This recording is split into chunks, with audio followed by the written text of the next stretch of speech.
syempre, since medyo malaki yung binayaran ko para lang hindi makulong yung father ko, like, kumayod ako, tinanggap ko lahat-lahat ng brands. Everyday, gagawa ko ng script, mag-e-edit ako, mag-shoot ako. Tapos sobrang busy ko that time na nagme-message sila papa sa akin kasi monthly sila nagme-message na saan yung pera, ganyan. Tapos, hindi ako nakapag-reply.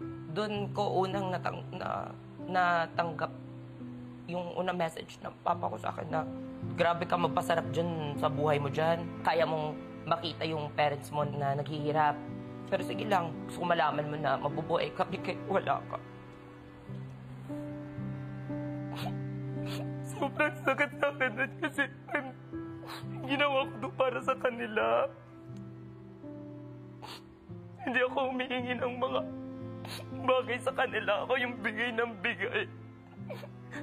Natatakot nga ako tawagin.